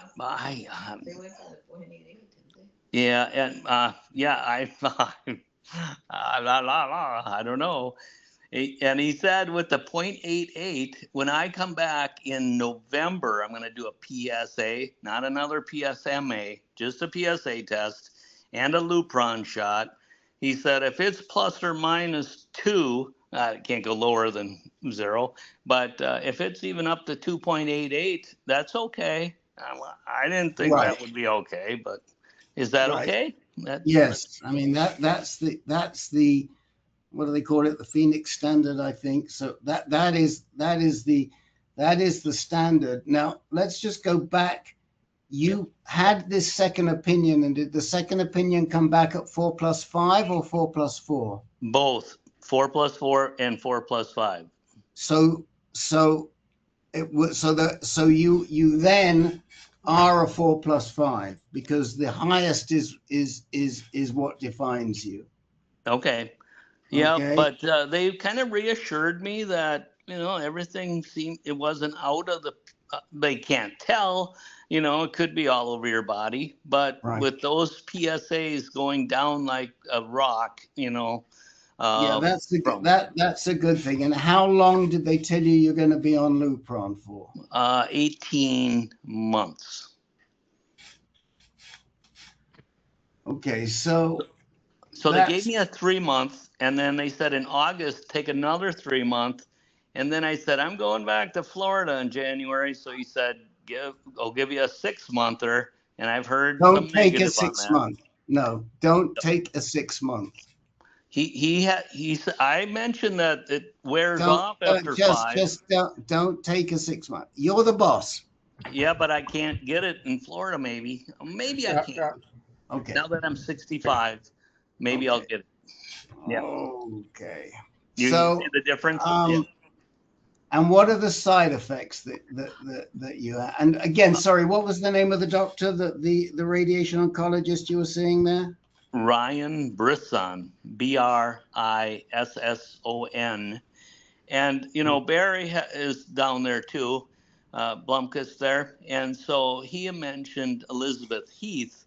And I brought up, what do they call it? A GU something? GU gastroenterologist, whatever. And he said, no need. It will come right back. If I recommend somebody, she's for chemotherapy. And since I'm not having any chemo or any whatever, he's qualified to do it. Okay. So in effect, yes, your doc is right, and I would probably not have sent you to Dr. Heath because your disease doesn't call for it. It's still in the prostate, so you didn't necessarily need to see him unless you were debating whether to do surgery or radiation, in which case I might have sent you. So I'm glad I stuck with radiation so far. So got to keep moving here, Jay. Excuse me, Rick. What were the side effects of your RT? Sex is not as fun anymore. I only have it about 4 times a month, but I'm lucky to do that. It was 10 times a month, so I don't have any desire, and it's not as gooey and messy, of course. But he did say the vas deferens, the seminal vesicle is still working, and that you can, in fact, get pregnant with that, which I was surprised. I thought I would be sterile. Should I test my testosterone, or does that have anything to do with it? It does have something to do with it, and Mayo should be making sure that your testosterone is at less than castrate level whilst you're on the Lupron. And we would expect them to do it, but some of the hospitals don't do it. So the answer is, from our standpoint, we tell our guys, yes, it's best to keep checking your testosterone. Okay. I do have a general doctor appointment on Thursday of this week, and I was going to ask him maybe I should keep on the Flomax, because after 4 weeks I said maybe I need it because it was hard to go pee, but I've run out of it and not used it for 4 or 5 days, and it seems to be okay. I'm up 2 or 3 times a night now. So after you had the radiation, you started Flomax? Yes, about in the 3rd week. That's when it started getting a little bit tough. Okay, so 3rd week you started taking Flomax, and now you want to know whether to come off of it or not. Right. So Will I be addicted to it if I stay on it too long? So let's throw this out to the guys who have used Flomax and those who started using Flomax during radiation. Anybody have anything they want to say on that? Is that what? Okay, so let me go to Tillman first, and then I'll come to you, Jim Marshall. Tillman, go ahead. Yeah, I've been on Flomax or tamsulosin for years now, and I don't think it's addictive. It seems to help. I use sometimes get up several times at night to pee. But a doctor then said I can take 2 pills per day, and that definitely helps to get the number of nocturnal urinations down to 1 or so. Okay. So you can stay on the Flomax. What's on your mind, Jim Marshall? Jay, there is a 4-month Lupron shot versus a 3. I used to bounce between the 4 and 3 at the time. I took a holiday down to Florida. So there is a 4-month shot. That's good to know. Good point. Okay. Yep. Good point. Is the 6 months, the reason is it wears off after 5? We've seen it. We've seen it wear off. We've seen it wear off in the 5th month. And does it taper down or just dead stop? No, it'll taper down, but we've seen people's testosterone rise to above castrate level during that last month. And the disadvantage of that is that it could feed the cancer cells before they're all dead. Is that what the reason? Essentially, yes. The purpose of that Lupron is to keep your testosterone down for the whole period. So if it doesn't work in the last 30 days, it's not doing what it's supposed to do. Okay. Well, that's good to know. This Dr. Brisson said, nope, never heard of that, which I tried to educate him. These doctors, they need to learn something, you know. A lot of times he would never know because he doesn't test testosterone. Right.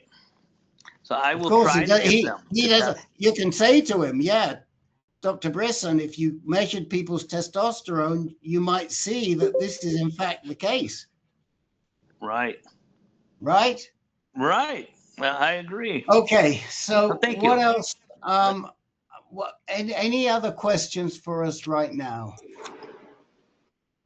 I just wanted to say, I think radiation was the good choice for me, and I'm glad I waited. Because if you talk to a doctor, a surgeon, they want to cut that thing out right now, and glad I didn't. Okay. Okay. Thanks again, There's a guys. few people. Jeff Markey. I just wanted to mention about Flomax. My brother at 77 had 5 sessions of SBRT. He was having problems urinating, took Flomax every other day for about 3-4 months. It fixed the problem. I got another guy I'm working with right now who's, after 3 sessions of IMRT, started having a lot of burning, went on Flomax, but it lowered his blood pressure too much. So he had to, he's not sure if he can stay on it. He's still having a problem. Another guy I was working with had, after about 3 sessions, also had some really serious burning problems. One on Flomax, but he has heart issues, and it wasn't good for him, but he was still trying to stay on it. I know another guy who got, after burning issues, his doctor put him on 2 doses of Flomax, and it worked for him. So there's just some different options from different people. Yeah. So if you want to stop your Flomax, and hopefully you're all good, I do Hopefully it. my general practitioner will be able to prescribe that. They keep putting it off on somebody else. It's not my problem. You're not my doctor, type thing. Right. So, Right. but it's cheap and I think it's easy. Okay. Okay. Let me keep going. Let me just tell you who else we've got to get to. Tillman. And I think Tillman's the last person, and then we may have a few minutes to take anybody who came in late with anything that's on their mind. Tillman, hello. Hello. So my PSA, let's see, I'm on abiraterone and Lupron, and my PSA has been below 0.01 since August of 2024. Yesterday, I got the go-ahead from my oncologist to go from 4 abiraterones without food per day to 1 pill with food. And I just wonder if I can just go straight from the 4 pills to 1 pill, or is there some kind of a progression? Should I follow something? It's a very good question. Let me just recap slightly here. Did you say that your PSA is still undetectable, less than 0.1? Yes, it's great. Less than 0.01. 0.0, less than 0.01. Okay. Yeah. All right. Well, that's really good. And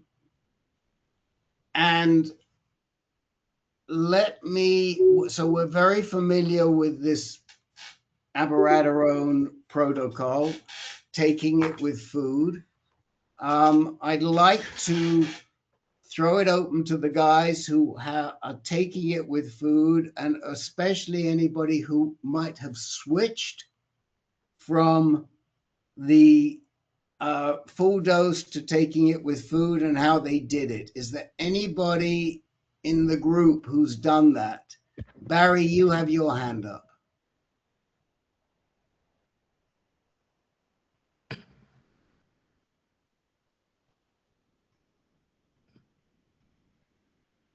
Barry, you got to unmute. Yes. Go ahead. No, I was raising my hand for you. I'm supposed to be on the list. Oh, you're supposed to be on the list. Okay, sorry. Yes, you are, and so is Phil. I missed both of you guys, and so is Thank Chico. you. Oh my gosh, I missed Thank a few. I missed a few people here. Sorry. So we'll get to you. We'll get to you.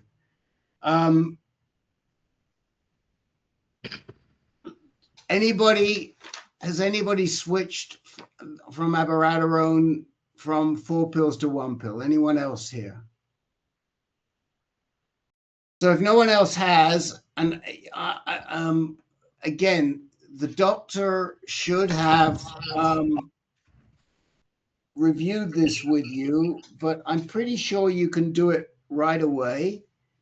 But you have to take it with a certain diet. Did they talk to you about that, Tillman? Yeah, he said I should take it with like a fatty breakfast, with low fat.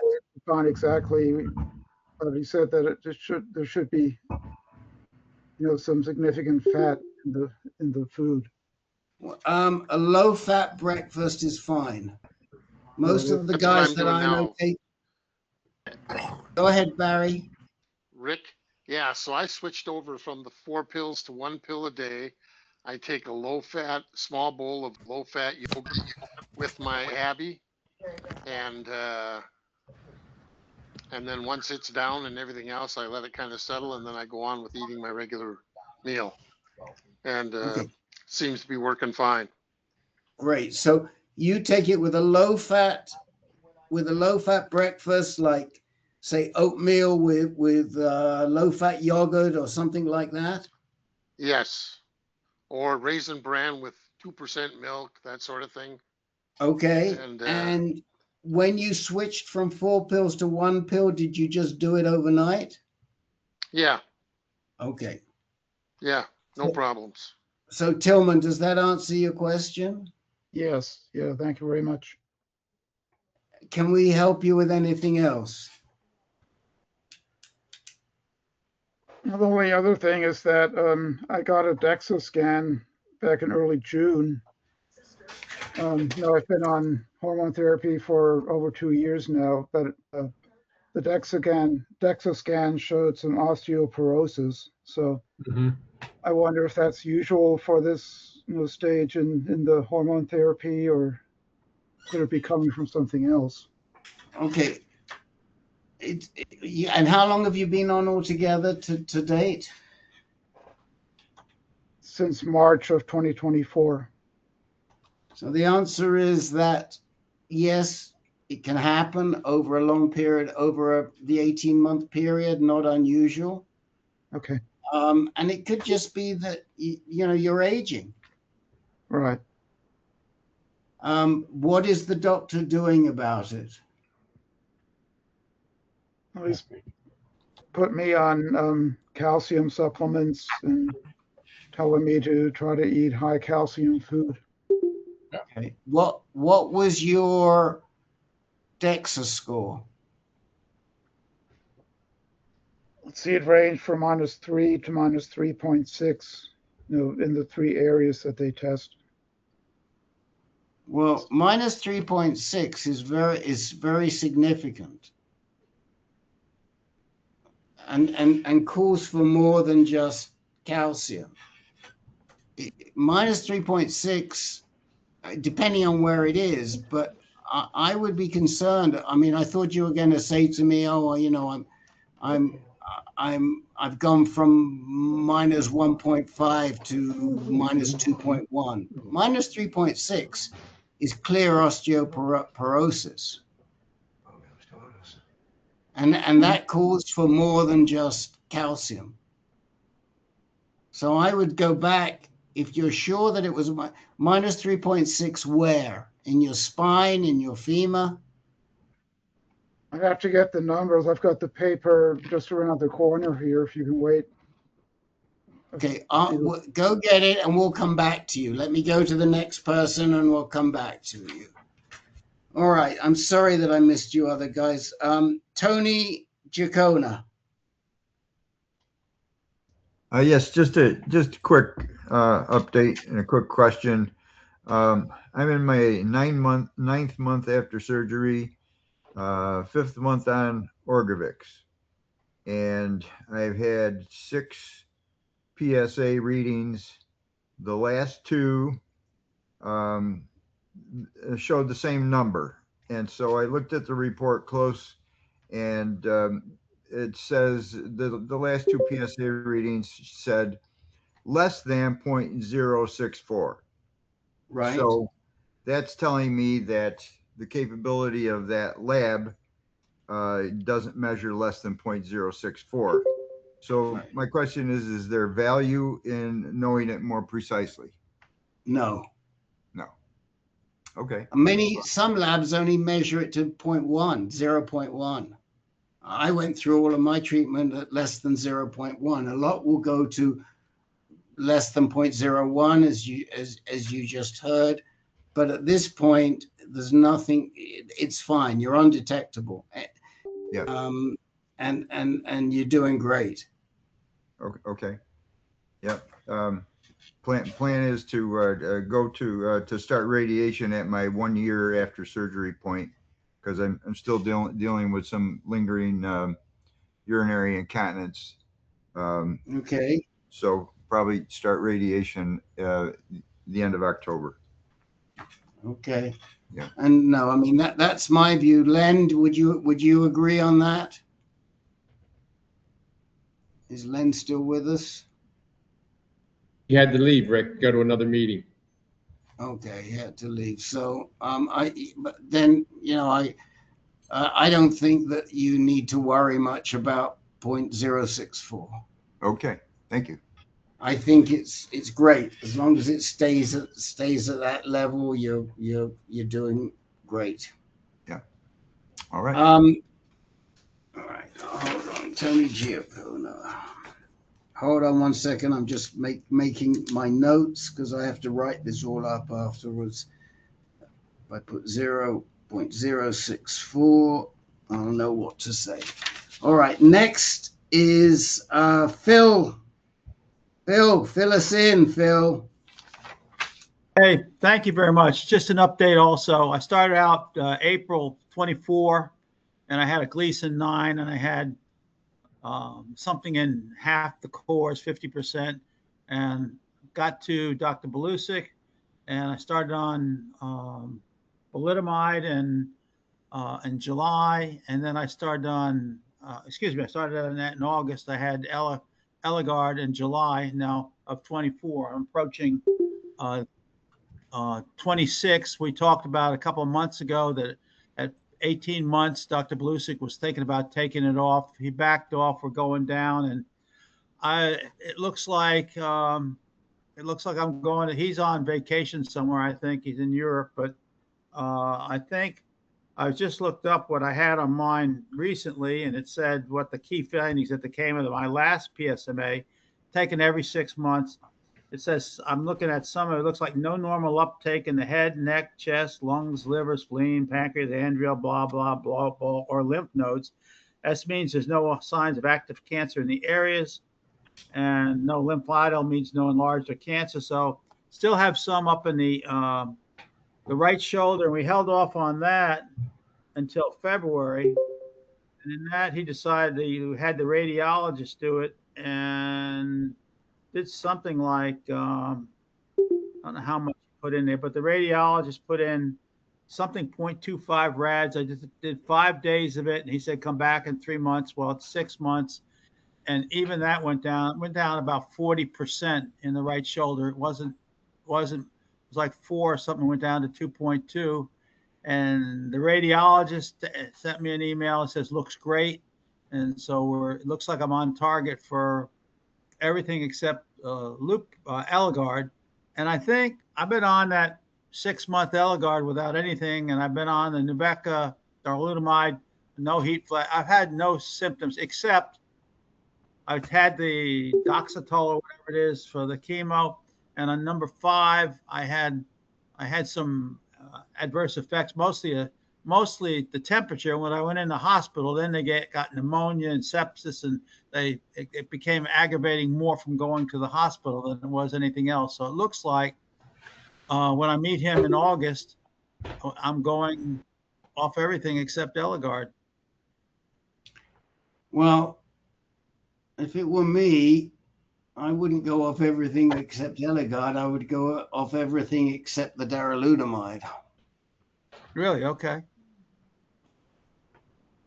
Because the issue that we have now, to take you off of everything when you still have cancer in your right shoulder, is not smart. Okay. Right? You're not a great candidate for intermittent hormone therapy if we still see some cancer there. Okay. What I don't understand is why they haven't tried to get rid of all of that cancer in the right shoulder. And I would be asking, do we not want to treat the whole of the right shoulder if we can? Is there a reason why? That's a question that's on my list of questions. So, you've had some spot radiation to the right shoulder. You're still on Nubeca and Eligard. You're undetectable. Your PSA is undetectable, correct? Yes, it's been undetectable for probably a year and a half. And so I would, if you were going to do anything, the discussion I would have with Dr. Belusic is, could we drop the hormone therapy? How are you managing with the hormone therapy?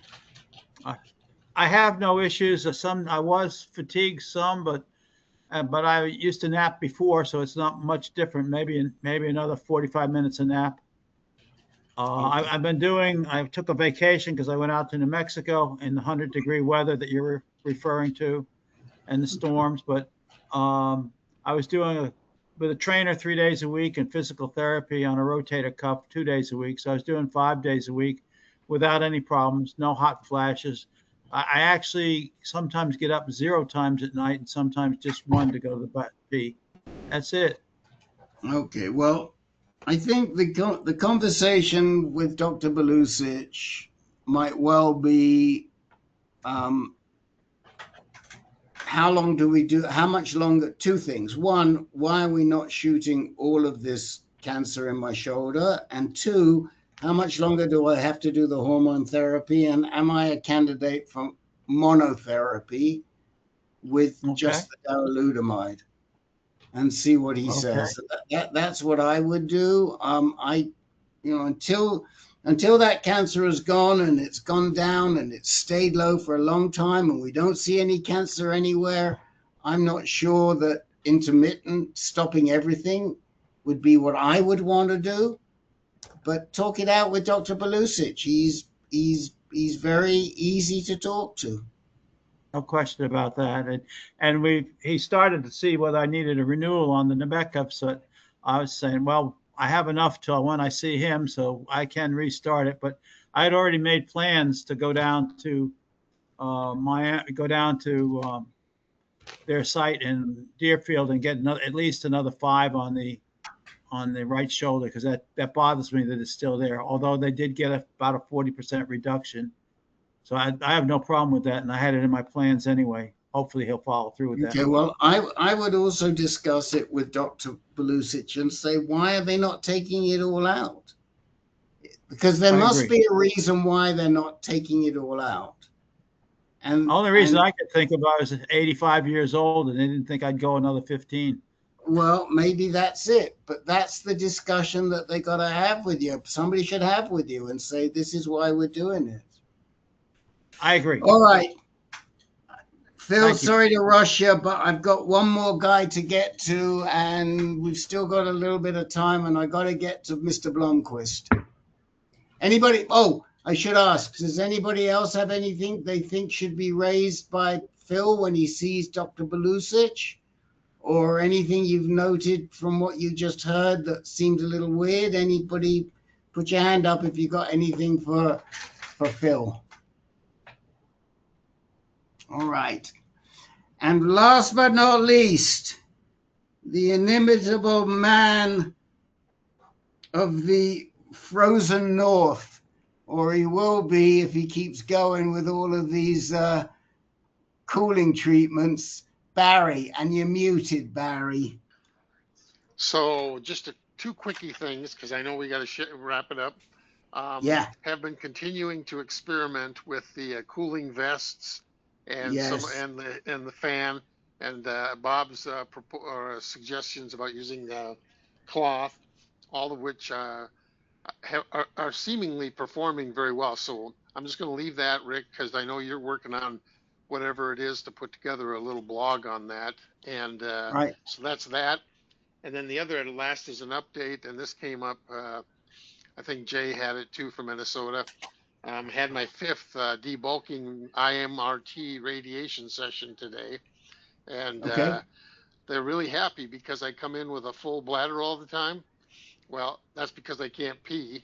So tomorrow I'm going in to get catheterized and try to drain the bladder.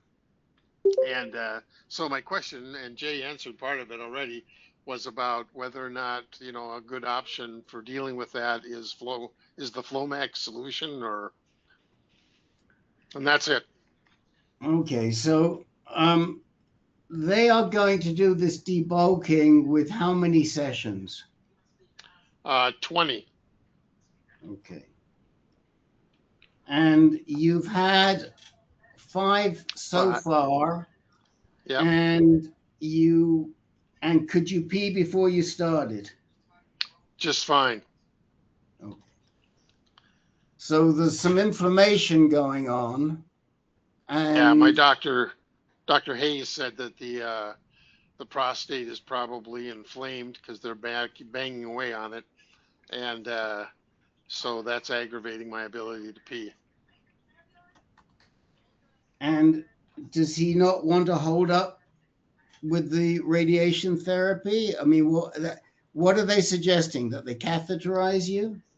Yeah, they just want to drain the bladder, and I suspect he's going to recommend something like Flomax to help it in between, because he hasn't suggested that I postpone any radiation sessions. Okay, are they leaving the catheter in? He said that is a possible option, that it might be there for a few days. I mean, I don't know enough about this. This is really above my pay grade, but I would say that if you've responded in this way after 5 sessions, we've got to think about, do we want to drop this for now and come back to it? Yeah. Or are we going to be just catheterizing you and going on just as before, and we'll rely on the catheter? It doesn't sound right to me, because you don't want to have permanent damage from this debulking. Right. And the debulking, whilst good, isn't essential. I would do this. You have a good relationship with Dr. Heath, correct? Yes. I would not do another session until you talk to Dr. Heath. Okay. And ask Dr. Heath and say, Dr. Heath, I'm really concerned about this, and they want to keep going, and they want to catheterize me, and they may need to permanently catheterize me right the way through is this normal? Should I do that? Okay. Or do you think that because I don't want to finish up with permanent damage, and I'm peeing because they've catheterized me and then they've ruined my urethra? Uh-huh. Okay. And I trust Dr. Heath a lot more than I trust who's your radiation oncologist?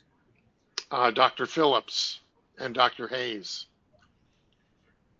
So I would trust Dr. Heath Okay. on this, and I think you got to get something out to her tonight, and you got to say, I don't want another session until I've spoken to Dr. Heath. Okay. And then let Dr. Heath take them on rather than you taking them on. Okay. Are you going? Are you traveling? How far are you from Rochester? Well, I'm going to Mankato. That's where they're doing the treatments, which are 2 hours Oh, each way. yeah. 2 hours each way every day for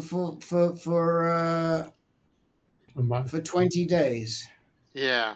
Well, either that or stay in Rochester for a month, and I don't want to do that for sure.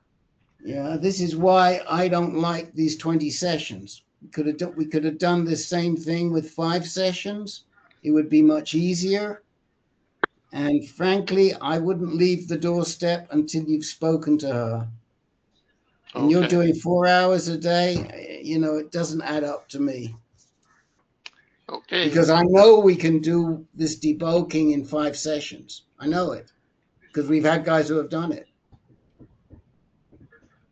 Okay. That's it. We've talked about the 5 sessions versus the 20 sessions before. I know we've talked about that. Yeah. Now, Heath is the one that recommended the IMRT.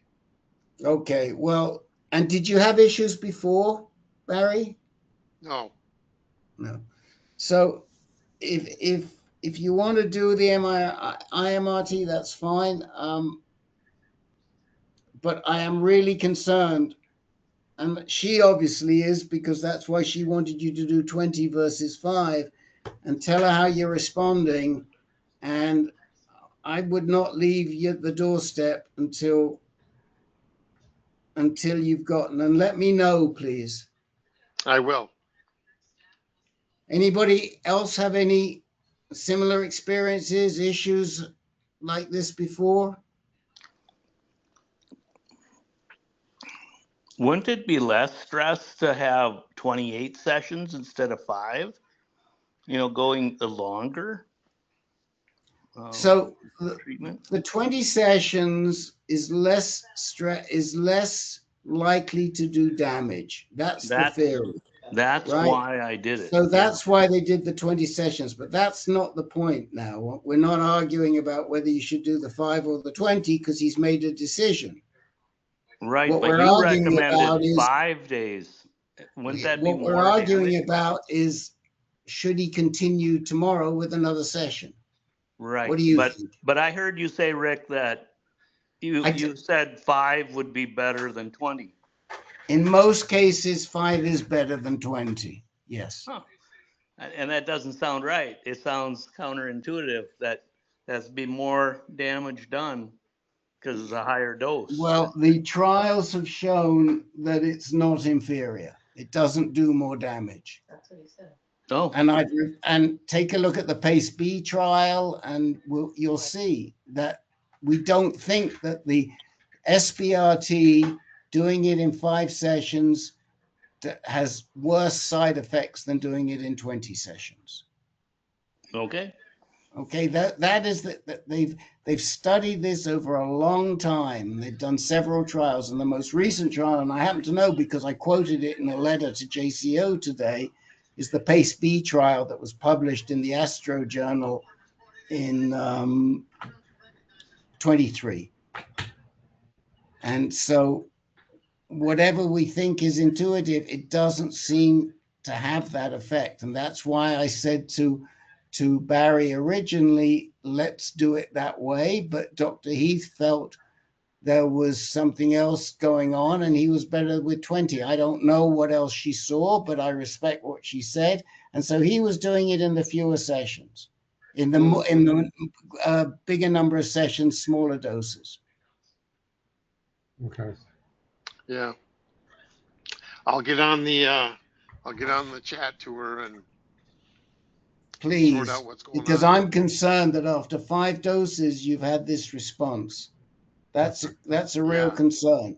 And you know, and yes, thank God we didn't do it with SBRT, because you might have had an even bigger response, like Jay says. But for in most instances, the guys get away who debulk with 4 or 5 SBRT sessions. Yeah, even the nurse said she was surprised because they don't usually see this until the 3rd week. No, exactly. It's unusual. But maybe Dr. Heath saw something and felt that this would happen. All right, guys. We've got to get out of this room in about a minute. So, Wes, I wasn't able to answer your question. I'm sorry. You can send it to me and I can try. I think we've gotten through everybody else. Was there anybody who asked for time that didn't get it? No, David thanks. D. Good night. Okay, David D. This meeting starts at 3. Yes. Seattle time. This meeting starts at 3 o'clock Seattle time. Okay. The Tuesday meetings always start earlier. Got it. So I too screwed up, and I'll see you in a bit, Rick. Another week. Okay. Yeah, come in next week. It's an 8 o'clock. It's you're in San Diego. It's a 5 o'clock meeting in San Diego next for San Diego next. Len will be running it. It is on the 20th. Okay, sounds good. Stay cool, Rick. Okay, goodbye. Buenas Bye. noches. Bye. Goodbye.